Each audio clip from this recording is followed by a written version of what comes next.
Yeah, artificial intelligence.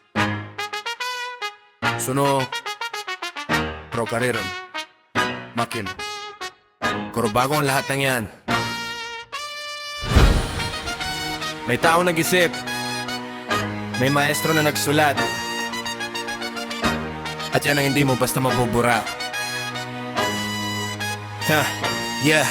May programang ginawa para sa batang sumusunod. Pero bakit kapag umabante biglang kailangan mong huminto? Tinuruan mong mag-isip pero bawal magtanong. Gumawa ng halimaw, ngayon takot sa sariling nilalang. May blueprint sa mesa, may marka ang bawat akbang. Pero ang utak ng bata hindi mo kayang ikahon lang. Kung lumampas sa lesson, bakit mo pipigilan? Baka sa katapusan mas mataas pa ka ang tinuruan. Paano kung ang estudyante maging mas mahusay? Hindi ba't iyon ang pangarap na dapat mong ipaglaban? Ang maestro ay hindi hari na dapat sinusundan, kundi ilaw na nagbibigay daan para sila'y makaalampas. Fakal sa programang ayaw ka paabante, may hawak na susi pero kandado ang klase. Gumawa ng halimaw, ngayon takot sa nilikha. Baka sa katapusan mas mataas pa ang bata. Fakal sa sistemang ayaw kang lumipad kapag umangat ang estudyante para may kasalanan agad. Kung ang guro'y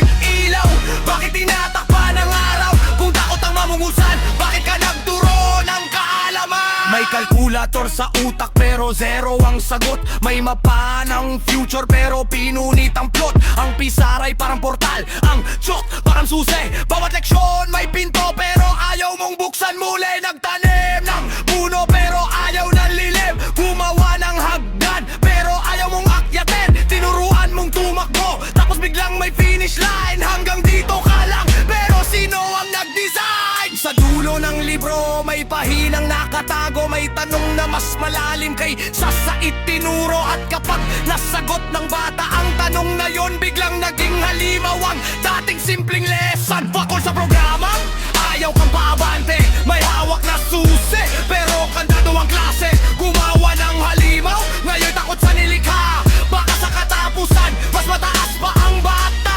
Fakol sa sistemang ayaw kang lumipad kapag umangat ang estudyante para may kasalanan agad. Kung ang guro'y ilaw, bakit tinatakpan ng araw? Kung takot ka maungusan, bakit ka nagturo ng kaalaman? Masyado kasi kayong nagtitiwala sa artificial intelligence. Akala nyo makina na ang katumbas ng intelligence. Oo, suno ang ginamit ko pero pakinggan nyo ang dahilan. Mahalaga pa rin ang sariling obra, sariling isip, sariling sulat ng maestro.